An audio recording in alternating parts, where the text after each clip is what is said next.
Hello मेरे प्यारे दोस्तों, स्वागत है आप सभी का आपके अपने चैनल नॉलेज स्कैप और मैं हूं आपका दोस्त अमित तिवारी। एक बार फिर से हम आ गए हैं एक बहुत जानदार शानदार सा सेशन लेकर आप सभी के लिए। तो प्रीवियस क्लास में हमने अप्रोचेस को ख़त्म कर लिया। जी हाँ दोस्तों, अप्रोचेस को बहुत अच्छे तरीके से हमने ख़त्म कर लिया और बहुत सारे बच्चों का बहुत सारा प्यार मिला है। जो हमारी अप्रोचेस वाली पिछली 2 क्लासेज है, क्लास नंबर 5 और क्लास नंबर 6, उसको आप सभी बच्चों ने बहुत सराहा है, बहुत लाइक किया है। मुझे भी बहुत मज़ा आया उन दोनों क्लासेस को पढ़ाकर। मैं उम्मीद कर रहा हूँ कि मैं इसी इंटरेस्टिंग वे में सारी की सारी क्लासेस आप सभी बच्चों को पढ़ा दूँ। ठीक है, अब आप सभी को बताएं कि आज की एक ऐसी क्लास है जिसमें हम कुछ थ्योरी कंसेप्ट पढ़ने वाले हैं। उसके बाद जितनी भी क्लासेस आपकी होने वाली हैं, अब एक्ट बेस्ड स्पेशल क्लासेस होने वाली हैं। मतलब आज की क्लास के बाद जो कल से क्लासेस होंगी वो सभी की सभी क्लासेस आपकी एक्ट बेस्ड क्लासेस होने वाली। मतलब बहुत इंपॉर्टेंट क्लास वो रहेगी, बहुत शानदार, आपको मजा आएगा उन क्लासेस में प्यारे बच्चों। क्लियर? तो उन क्लासेस को शुरू करें उससे पहले आज हम कुछ ऐसे, आज की जो क्लास है आपकी 20-25 मिनट की एक छोटी क्लास रहेगी जिसमें मैं आपको इंपॉर्टेंट टर्म्स से फैमिलियर कराने वाला हूं। इंपॉर्टेंट टर्म्स से मैं आपको फैमिलियर कराने वाला हूं। तो ये इंपॉर्टेंट टर्म्स जो है ये बहुत इंपॉर्टेंट रोल प्ले करेंगे आपके एक्ट की अंडरस्टैंडिंग में, कि आप एक्ट को कितने अच्छे से समझ पा रहे हैं। ये इसी चीज़ पर डिपेंड करेगा कि आप आज की क्लास में इन टर्म्स को कितने अच्छे से समझ लेते हैं। ठीक है, क्योंकि एक्ट में कई बार ये टर्म्स आएंगी। क्लियर? तो चूंकि एक्ट में भी हम उन टर्म्स को पढ़ेंगे, लेकिन ये जरूरी हो जाता है कि हम उन टर्म्स को एक बार सिरे से एक बार यहाँ पर पढ़ लें, इससे पहले कि कुछ डेफिनेशन मैंने क्लास नंबर 2 और 3 में भी पढ़ा दी हैं। क्लास नंबर 2 या 3 मुझे एग्जैक्टली याद नहीं, लेकिन आप लोग देख सकते हैं हमने प्लेलिस्ट अलाइन कर दी। क्लियर? और बाकी की इंपॉर्टेंट टर्म्स मैं आज यहाँ पर आपको कराने वाला हूँ। ठीक है, तो फटाफट से सभी लोग अपनी अपनी कुर्सी की पेटियाँ बांध लीजिए और जुड़ा एक बहुत अच्छे इंटरेक्टिव सेशन में। क्लियर है? चलो अब यहाँ पर बात करते हैं हम। उससे पहले मैं आप सभी को बता दूं कि पीडीएफ के लिए आप नॉलेज स्काई के ऑफिशियल चैनल को जरूर ज्वाइन कर लें। एप्लीकेशन पर सारी पीडीएफ आपको मिलेंगी। हमारे टेलीग्राम चैनल को भी प्लीज़ ज्वाइन कर लें। ठीक है, हमारे टेलीग्राम चैनल को भी ज्वाइन कर लें। आप सर्च कर सकते हैं नॉलेज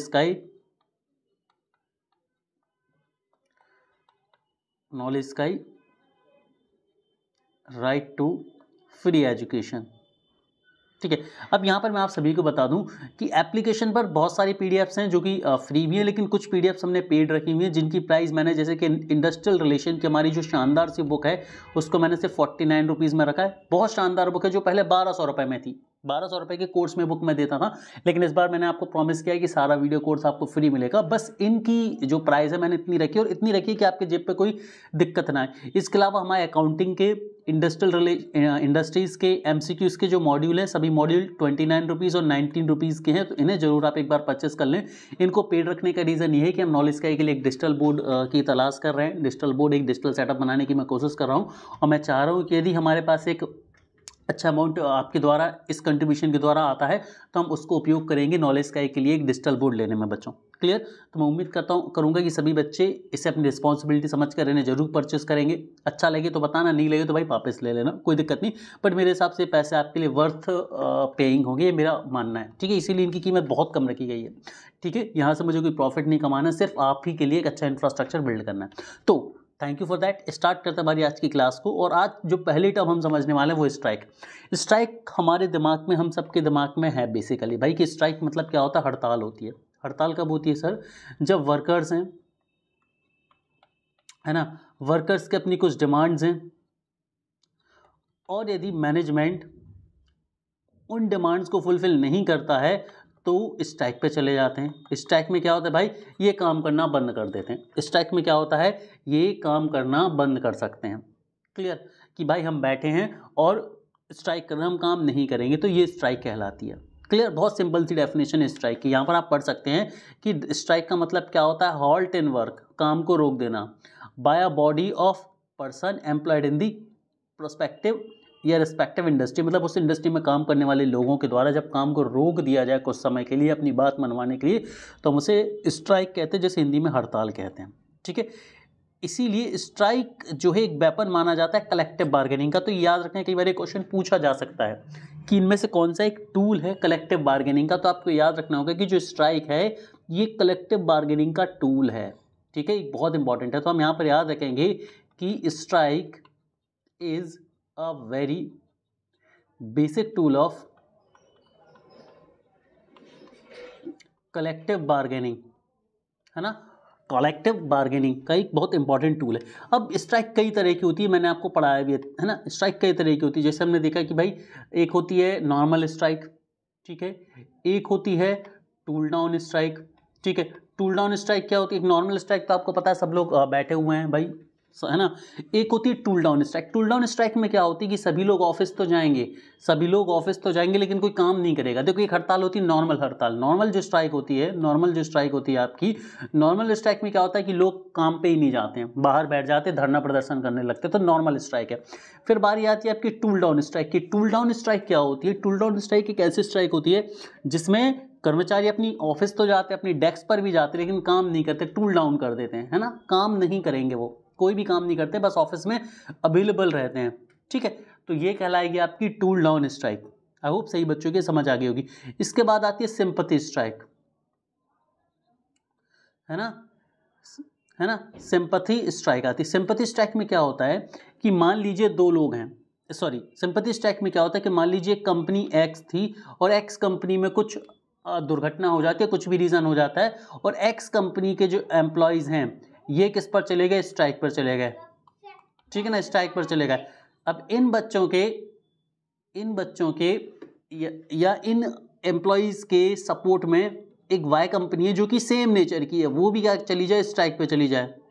ठीक है, वो भी क्या चली जाए? स्ट्राइक पे चली जाए। तो इस स्ट्राइक को सिंपैथी स्ट्राइक कहेंगे। मतलब ये है कि आपके साथ कुछ बुरा हुआ और आप स्ट्राइक पे गए, तो आपके साथ सिंपैथी दिखाते हो, मैं भी स्ट्राइक पे चला गया, है ना। मान लीजिए मैं जिस डिपार्टमेंट में काम करता हूँ, दूसरे स्टेट में उसी डिपार्टमेंट में कुछ बुरा हो जाए, क्लियर, तो हम लोग क्या करेंगे? स्ट्राइक पे चले जाएंगे। जैसा कि इसका एक बहुत अच्छा एग्जांपल देखने को मिला था, मैं कोलकाता जो केस हुआ था उसमें नर्स के साथ जो चीज़ें हुई थी, गलत तरीके की चीज़ें करी गई थी, उनकी हत्या कर दी गई थी, तो उसके विरोध में हमने देखा था कि पूरे देश में नर्सिंग हॉस्पिटल्स में, नर्सिंग कॉलेजेस में हड़ताल कर दी थी। ये सिंपैथी थी। ठीक है, यही सिंपैथी हड़ताल का एक बहुत अच्छा एग्जाम्पल दिया था इंडिया ने, और डेफिनेटली एप्रिशिएबल काम जो है वो किया था यहाँ पर। ठीक है, अब आगे बात करते हैं वर्कमैन की। अब हम आगे बात करते हैं वर्कमैन की। वर्कमैन कौन होता है ये अब हमें समझना होगा। वर्कमैन का मतलब एक ऐसा व्यक्ति होता है जो एम्प्लॉयड होगा किसी भी रिस्पेक्टिव इंडस्ट्री में, जो मैनुअल काम कर सकता है, टेक्निकल काम कर सकता है, अनस्किल्ड काम कर सकता है, ऑपरेशनल काम कर सकता है, क्लरिकल काम कर रहा होता है, स्किल्ड काम कर रहा होता है, सुपरवाइजरी वर्क कर रहा होता है, या फिर मैनेजेरियल वर्क कर रहा होता है। मैनेजेरियल वर्क कर रहा होता है, ये मैनेजेरियल वर्क भी इसमें ऐड कर लेंगे, मैनेजेरियल वर्क कर रहा होता है। ठीक है, जिससे क्या होता है अलग अलग टर्म्स में पेमेंट किया जाएगा। तो ऐसा हर एक व्यक्ति क्या कहलाएगा भाई? आपके लिए वर्कमैन कहलाएगा। क्लियर, ऐसा हर एक व्यक्ति आपके लिए क्या कहलाएगा? वर्कमैन कहलाएगा। ठीक है, बताओ यहाँ तक चीज़ समझ आ रही है या नहीं आ रही? यदि समझ आ रही है तो एक बार लाइव चैट के थ्रू मुझे बता दो कि हाँ सर समझ आ रही हैं चीज़ें, फटाफट से।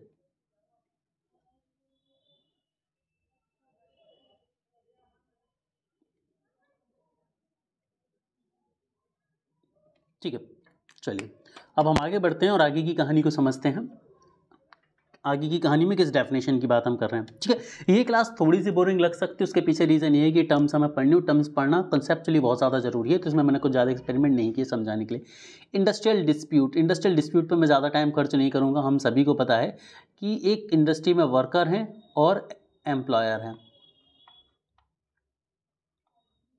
ठीक है, अब इनके बीच किसी भी तरह की कोई भी मतभेद की स्थिति बनती है, इनकी तरह कोई भी डिसकंसेंट की स्थिति बनती है, तो वहाँ पर क्या होता है? वर्कर्स के मन की नहीं होती, एम्प्लॉयर के मन की नहीं होती, तो इनके बीच में थोड़ा बहुत जो कुछ भी दिक्कत आ जाए, इनके बीच में थोड़ी बहुत जो भी ऊपर नीचे चीज़ें हो जाएं, तो उसे हम इंडस्ट्रियल डिस्प्यूट बोलते हैं। इंडस्ट्रियल क्या बोलते हैं? हम डिस्प्यूट बोलते हैं। तो बेसिकली यदि इंडस्ट्रियल डिस्प्यूट की परिभाषा बोली जाए तो वर्कर्स और एम्प्लॉयर के बीच किसी भी तरह के डिसकंसेंट की स्थिति में, किसी भी तरह के मनमुटाव की स्थिति में जो उनके बीच विवाद उत्पन्न होता है उसे इंडस्ट्रियल डिस्प्यूट बोलते हैं। ठीक है, और इसके लिए बहुत सारी मशीनरी जो है वो बनाई गई, जिन्हें हम धीरे धीरे आगे जाके समझने वाले हैं, सारी की सारी मैकेनिज़म्स को वन बाय वन। ठीक है, अगली हम बात करते हैं इंडस्ट्री। अब देखो इंडस्ट्री की जो डेफिनेशन दी है ये फैक्ट्रीज एक्ट में भी दी गई है ना। फैक्ट्रीज एक्ट में, फैक्ट्रीज एक्ट जो है 1947 इसमें भी डिफाइन करी गई है।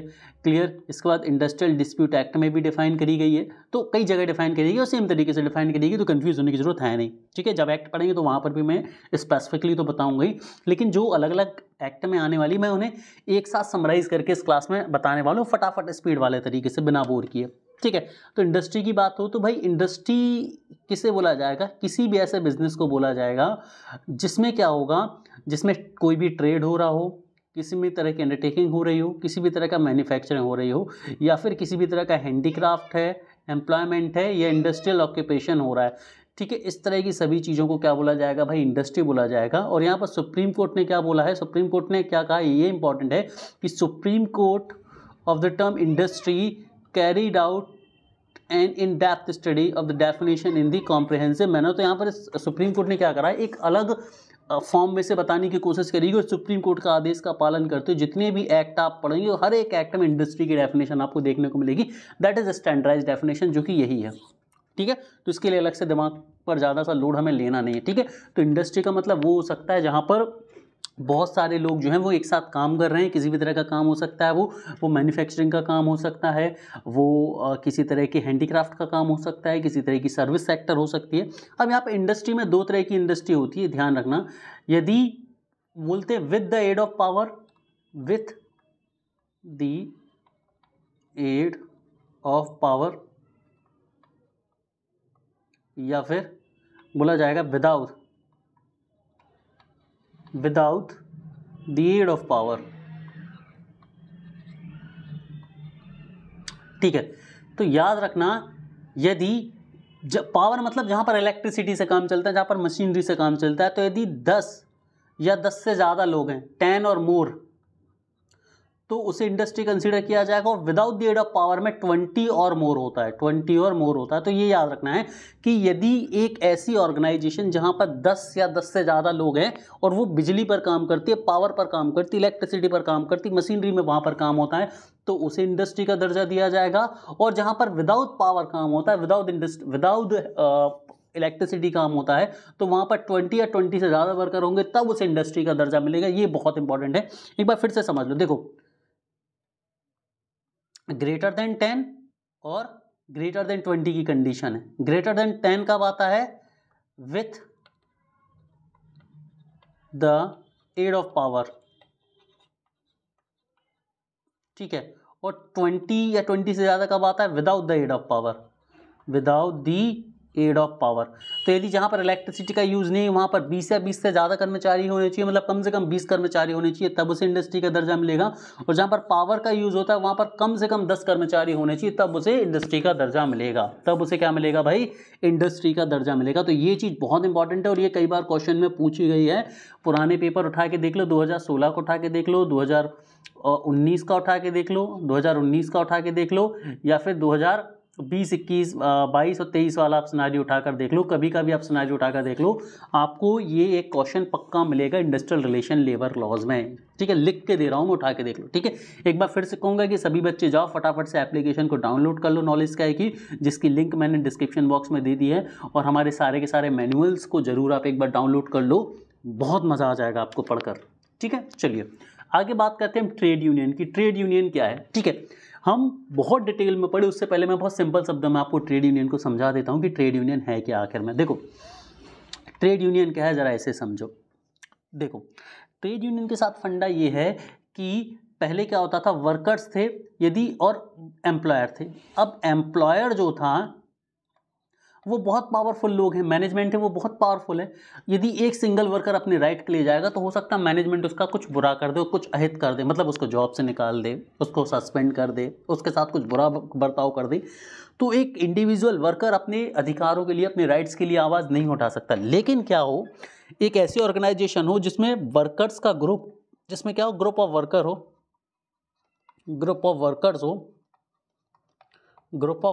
हो, और ये ग्रुप ऑफ वर्कर्स क्या करे, ये ग्रुप ऑफ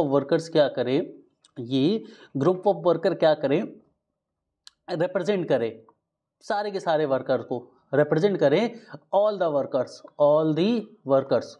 अब किसी भी एक वर्कर को भी इशू है तो वो इस ग्रुप के पास जाएगा और ये ग्रुप मैनेजमेंट के सामने रखेगा। तो अब भाई मैनेजमेंट कोई इंडिविजुअल व्यक्ति थोड़ी है, मैनेजमेंट तो रिप्रेजेंट कर रहा है पूरी की पूरी होल वर्किंग क्लास को, तो अब मैनेजमेंट उसका बुरा नहीं कर सकता। प्लस क्या होगा कि अब ये ग्रुप ऑफ वर्कर आ गया, तो यदि यहाँ पर एक व्यक्ति की भी कोई परेशानी है और उसे ये यूनियन रखेगा, ये ग्रुप रखेगा, तो भाई मैनेजमेंट को मानना पड़ेगा, एम्प्लॉयर को मानना पड़ेगा।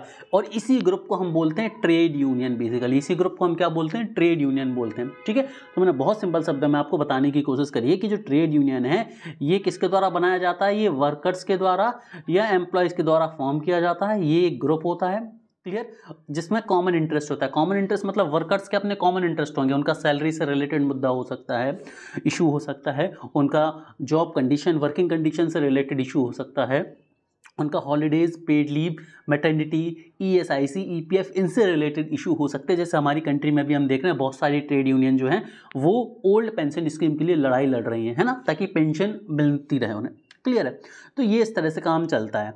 क्लियर, चलिए आगे बढ़ते हैं, अगले क्वेश्चन की तरफ हम पहुंचते हैं। अगली है वर्क काउंसिल। वर्क काउंसिल या वर्क कमेटी हम इसे बोल सकते हैं, ये क्या होती है? देखो, इसे फैक्ट्रीज एक्ट में डिफाइन करा गया है,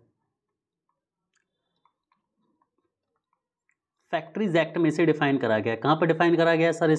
इसे सर फैक्ट्रीज एक्ट में डिफाइन करा गया है। सर कैसे डिफाइन करा गया तो समझ लो। तो वर्क काउंसिल जो है ये रेफर करती है एक ऑर्गेनाइजेशन की जो रिप्रेजेंट करता है एम्प्लॉयज को लोकल लेवल पर। It also provide a useful collective bargaining tools for the representation. अब होता क्या है, देखो वर्क काउंसिल क्या है, मान लीजिए हम एग्जाम्पल ले लेते हैं एक किसी भी छोटी सिटी एक्स का। एक्स सिटी में A, B और C 3 ऑर्गेनाइजेशन है। ए की अपनी एक यूनियन है AU, बी की अपनी एक यूनियन है BU और सी की अपनी एक यूनियन है CU। तो देखो इंडस्ट्री लेवल पर लेबर की जो यूनियन है वो यूनियन कहलाएगी, और इस यूनियन के रिप्रेजेंटेटिव जाकर एक और पावरफुल उस एक्स सिटी में पावरफुल कमेटी बना लेंगे जो सभी के सभी वर्कर्स को रिप्रेजेंट करेगा। उसे हम क्या बोलेंगे? वर्क कमेटी बोलेंगे। किसकी? एक्स की। तो एक्स की जो वर्क कमेटी होगी वो एक्स जगह पर लोकल लेवल पर जितनी भी कंपनीज होंगी उनकी यूनियंस को भी रिप्रेजेंट करेगा। मतलब ग्रांड लेवल पर, आप लोग समझ रहे हैं, स्टेट मान लीजिए डिस्ट्रिक्ट लेवल पर है, फिर डिस्ट्रिक्ट का स्टेट लेवल पर है, ठीक है, तो स्टेट सभी डिस्ट्रिक्ट को रिप्रेजेंट कर रहा है ना, सेम उसी तरह से एक फंडा। ठीक है, आई होप सही बच्चों को चीज़ें जो वो समझ आ रही होंगी अच्छे ढंग से। ठीक है, तो वर्क काउंसिल क्या होती है? एक लोकल लेवल पर सारे के सारे एम्प्लॉयज़ का रिप्रेजेंटेशन करती है, उन सभी एम्प्लॉयज़ के क्या करती है? इश्यूज़ को ऊपर उठाती है। ठीक है, गुड। ऐसे एम्प्लॉय बोर्ड क्या होता है? देखो एम्प्लॉय बोर्ड क्या करता है, एम्प्लॉय बोर्ड जो है एक बोर्ड है, बोर्ड ऑफ डायरेक्टर है, जो किसके द्वारा गवर्न किया जाता है? इंडिविजुअल एम्प्लॉय के द्वारा गवर्न किया जाता है। Their work, skill and performance, मतलब एम्प्लॉय बोर्ड क्या हो गया? जैसे कि मान लीजिए बैंक वालों का अपना बोर्ड हो जाएगा, ठीक है, तो इसमें सारे बैंक वाले होंगे। इंश्योरेंस वालों का अपना बोर्ड हो जाएगा जिसमें सारे इंश्योरेंस वाले होंगे। एक मान लीजिए कि भाई टैक्स डिपार्टमेंट वाले, तो उनका अपना बोर्ड हो सकता है। ठीक है, टीचर्स हैं तो उनका अपना बोर्ड हो सकता है, लेबर्स हैं तो उनका अपना बोर्ड हो सकता है। तो कैटेगरी वाइज जो बोर्ड बनेगा, कैटेगरी वाइज जो ग्रुप फॉर्म होंगे, कैटेगरी वाइज जो रिप्रेजेंटेशन बनेगा वो एम्प्लॉय बोर्ड कहलाएगा। ध्यान से समझना, वर्क काउंसिल और एम्प्लॉय बोर्ड सेम है। फर्क सिर्फ इतना है कि वर्क काउंसिल एरिया स्पेसिफिक है, ये एरिया स्पेसिफिक है। ठीक है, ये कैटेगरी नहीं देखेगा, ये एरिया स्पेसिफिक है। और जो एम्प्लॉय बोर्ड है ये क्या है? स्किल सेट पर काम करता है, मतलब सिमिलर टाइप के जो एम्प्लॉयज हैं वो इसमें रहेंगे।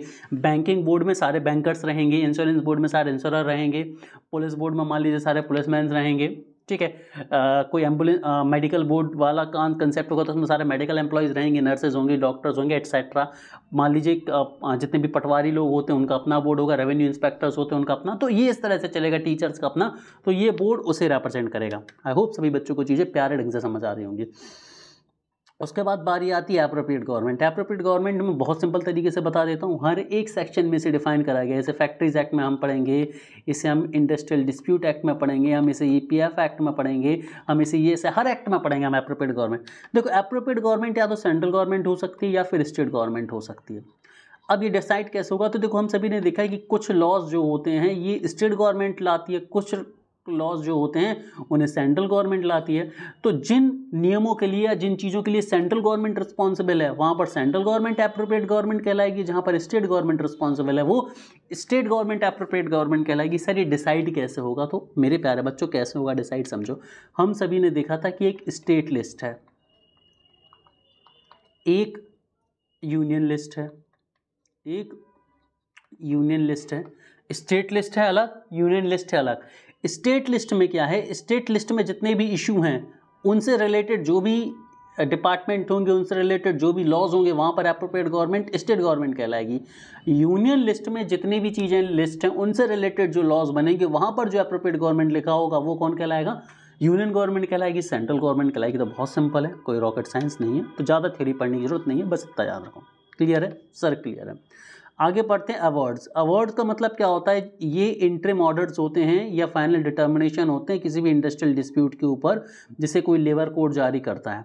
ठीक है, मतलब मान लीजिए कि कोई भी केस है, कोई भी डिस्प्यूट है, कोई भी इंडस्ट्रियल डिस्प्यूट है, ये कहाँ जाएगा, कोई भी इंडस्ट्रियल डिस्प्यूट है जो लेबर कोर्ट में जाएगा, कहाँ पर जाएगा, लेबर कोर्ट में जाएगा, लेबर ट्राइब्यूनल में जाएगा। ठीक है, यहाँ से जो ऑर्डर निकल कर आएगा, यहाँ से जो ऑर्डर निकल कर आएगा, जो डिसीजन निकल कर आएगा, ठीक है, डिसीजन जो निकल कर आएगा वो क्या कहलाएगा, आपका अवार्ड कहलाएगा। सिंपल सी बात है, मतलब किसी भी कोर्ट का डिसीजन अवार्ड कहलाएगा। ठीक है, चलो आगे बढ़ते हैं। वेजेस क्या होती हैं, वेजेस क्या होती हैं कि जितने भी रेम्यूनरेशन दिए जाते हैं वर्कर्स को, किसी भी वर्कर को जो रेम्यूनरेशन दिए जाते हैं उसे वेज कहा जाएगा। ठीक है, वेज में एक्सक्लूड क्या क्या होता है ये याद रखना है। पहली चीज तो इंक्लूड क्या क्या होता है ये याद रखना है। देखो एम्प्लॉयमेंट में क्या क्या इंक्लूड होता है समझो। अलाउंसेस इंक्लूड होते हैं, हाउस रेंट अकोमोडेशन होता है, ट्रैवलिंग अलाउंस होते हैं, प्लस बेसिक पे होता है। ठीक है, इतना इंक्लूड होता है। एक्सक्लूड क्या होता है भाई, बोनस नहीं लिया जाता है इसमें, क्लियर, ग्रेच्युटी नहीं ली जाती इसमें। ठीक है, तो ये चीज़ें आपको याद रखनी कि पेमेंट में क्या क्या होता है और क्या क्या नहीं होता है। बेसिक वेज, एचआरए अलाउंसेस और ट्रैवलिंग अलाउंसेस ये इंक्लूड होते हैं। इसके अलावा बोनस तो एक्सक्लूड होता है, और बोनस पर क्वेश्चन पूछा जाता है तो याद रखना बोनस एक्सक्लूड होता है, बोनस इंक्लूड नहीं होता है। ठीक है, पब्लिक यूटिलिटी सर्विस कौन सी है, देखो पब्लिक यूटिलिटी सर्विस में क्या क्या है, गवर्नमेंट ने एक लिस्ट जारी करी है, एक एडवाइजरी जारी करी है, उसमें जिन जिन कंपनियों को रखा उस शेड्यूल में, शेड्यूल 1 जो है फैक्ट्रीज एक्ट का जो शेड्यूल 1 है, ठीक है, उस शेड्यूल 1 में जो जो फैक्ट्रीज को लिस्ट कर दिया गया है, जो जो ऑर्गेनाइजेशन को लिस्ट कर दिया गया है वो पब्लिक यूटिलिटी सर्विसेज कहलाएंगे। और पब्लिक यूटिलिटी सर्विसेज के साथ क्या है कि वो स्ट्राइक पर नहीं जा सकते और उनके साथ कुछ लिमिटेशन भी लगते हैं। ठीक है, जैसे रेलवे कंपनी पब्लिक यूटिलिटी बोला गया है। ठीक है, कोई मेजर पोर्ट या डॉक जो है उन्हें पब्लिक यूटिलिटी बोला गया है। ठीक है, इंडस्ट्रियल इस्टेब्लिशमेंट कौन सी, जो डिपॉन्ड्स हैं उन्हें बोला गया है। Postal services, telegraph services, telephone services इन्हें पब्लिक यूटिलिटी सर्विसेज बोला गया है। ठीक है, पावर, लाइट और वाटर से संबंधित कंपनियां जितनी भी हैं पब्लिक यूटिलिटी सर्विसेज हैं। पब्लिक कंट्रोवर्शियल और मतलब पुलिस रिलेटेड एडमिनिस्ट्रेशन जितनी भी सर्विसेज हैं वो भी आपकी पब्लिक यूटिलिटी सर्विसेज होंगी। फायर एक्सटिंग्विशर जो हैं वो भी होंगी। तो याद रखना फर्स्ट शेड्यूल ये लिखा हुआ है, देखिए यहाँ पर इंडस्ट्रियल रिलेशन के फर्स्ट शेड्यूल में जितनी भी चीज़ें दी गई हैं, जितनी भी कंपनियां दी गई हैं वो सभी की सभी पब्लिक यूटिलिटी सर्विसेज कहलाती हैं। और पब्लिक यूटिलिटी सर्विसेज के साथ एक सबसे बड़ा ड्रॉबैक होता है कि they can not go to strike, वो स्ट्राइक में नहीं जा सकती, वो हड़ताल नहीं कर सकती मेरे प्यारे बच्चों। ठीक है, चलिए कंसिलिएशन ऑफिसर कौन होता है ध्यान से समझो। कंसिलिएशन ऑफिसर क्या होता है ये एक इंपॉर्टेंट टर्म है। देखो वर्कर है और मैनेजमेंट है, वर्कर और मैनेजमेंट के बीच एक डिस्प्यूट आ गया। ठीक है, अब ये दोनों ट्राई कर रहे हैं लेकिन डिस्प्यूट नहीं हो रहा है, तो क्या होगा, एक तीसरा पर्सन आएगा, थर्ड पर्सन आएगा, वो क्या करेगा, एक ऑफिसर होगा जिसे अप्रोप्रिएट गवर्नमेंट लगाएगी कि भाई इन दोनों के बीच इस एक्स कंपनी में इशू रिजॉल्व नहीं हो रहा, तुम जाओ और इशू को रिजॉल्व करो। तो ये जो व्यक्ति जो अप्रोप्रिएट गवर्नमेंट की तरफ से आएगा किसी भी एक्ट के तहत, मतलब ये कैसा होगा, स्टैट्यूटरी ऑफिसर होगा, ये एक्ट के तहत जाएगा और इसका काम होगा इनके बीच जाना, मीडिएशन करना, मध्यस्थता करना। ठीक है, और इन लोगों की जो भी डिस्प्यूट है उसे सेटल कराना। तो इस व्यक्ति को हम बोलते हैं कंसिलिएशन ऑफिसर। क्या बोलते हैं हम इसे, कंसिलिएशन ऑफिसर, तो याद रखना है। ठीक है, तो कंसिलिएशन ऑफिसर कौन होता है, कंसिलिएशन ऑफिसर एक ऐसा व्यक्ति होता है जिसे अप्रोप्रिएट गवर्नमेंट लगाती है, जिसका काम होता है किसी भी पर्टिकुलर, जिस भी फील्ड में, जिस भी क्षेत्र में, जिस भी एरिया में उसे डिपोर्ट करा गया वहाँ पर कंपनी और लेबर के बीच, एम्प्लॉयमेंट और लेबर के बीच, मैनेजमेंट और लेबर के बीच डिस्प्यूट को रिजॉल्व करना थर्ड पार्टी बनकर। ठीक है, बेसिकली ये गवर्नमेंट के तौर पर वहाँ पर होता है। कंसिलिएशन ऑफिसर के बाद एक और बात आती है, कंसिलिएशन बोर्ड। ये एक, देखिए कंसिलिएशन ऑफिसर में एक सिंगल बंदा है लेकिन कंसिलिएशन बोर्ड में उसी रैंक के बहुत सारे ऑफिसर बैठे हुए हैं। ठीक है, तो यदि कोई ऐसा इशू है जो कंसिलिएशन ऑफिसर हैंडल नहीं कर पा रहा है तो वो अपनी रिपोर्ट कंसिलिएशन बोर्ड को देता है और वो केस, वो जो डिस्प्यूट होता है वो कंसिलिएशन बोर्ड के पास चला जाता है बच्चों। ठीक है, ठीक है, तो मैंने आपको कंसिलिएशन बोर्ड भी यहीं पर बता दिया। ठीक है, और उसके बाद रिट्रींचमेंट क्या होता है ध्यान से समझिए। तो रिट्रींचमेंट बेसिकली आपको ये समझना होगा, इंडस्ट्रियल डिस्प्यूट एक्ट में से डिफाइन करा गया है। रिट्रींचमेंट में क्या होता है, किसी भी एम्प्लॉय की जॉब को खत्म करना रिट्रींचमेंट कहलाता है। किस बेसिस पर कहलाता है? आपने उसने वॉलेंट्री रिटायरमेंट ले लिया, रिट्रेसमेंट कहलाएगा। उसको रिटायरमेंट दे गया एज फैक्टर, मतलब जैसे कि मान लीजिए 60 साल, 62 साल या 65 साल जो भी एज है, जैसे वो इस एज को प्राप्त करेगा कंपलसरी रिटायरमेंट उसे मिल जाएगा, तो ये भी रिट्रेसमेंट में आएगा। उसका कॉन्ट्रैक्ट टूट जाता है, मान लीजिए वो 3 साल के कॉन्ट्रैक्ट पर आया था और 3 साल कंप्लीट हुए तो उसका कॉन्ट्रैक्ट टूट गया, तो इसे भी हम रिट्रेसमेंट बोलेंगे। या फिर उसे टर्मिनेट किया गया है सिकनेस की वजह से या किसी और रीजन की वजह से, तो उसे भी रिट्रेंचमेंट बोला जाएगा। ठीक है, तो रिट्रेंचमेंट का मतलब यह है कि उसकी जॉब खत्म होना, वो किसी भी माध्यम से हो सकती है। उसने वॉलेंट्री रिटायरमेंट ले लिया, उसने कंपलसरी रिटायरमेंट ले लिया, उसका कॉन्ट्रैक्ट खत्म हो गया या उसे किसी बीमारी के चलते टर्मिनेट कर दिया गया, ये सभी चीज़ें रिट्रेंचमेंट के अंदर आती हैं। ठीक है, तो यहाँ पर दोस्तों हमारी आज की क्लास खत्म होती है। मैं उम्मीद करता हूँ कि आप सभी को ये सेशन पसंद आया होगा। पसंद आया तो लाइक ज़रूर करें, सब्सक्राइब जरूर करें, एप्लीकेशन को डाउनलोड जरूर कर लें और वहाँ से PDF को एक्सेस भी कर लें। Have a great day everyone, bye bye, good night.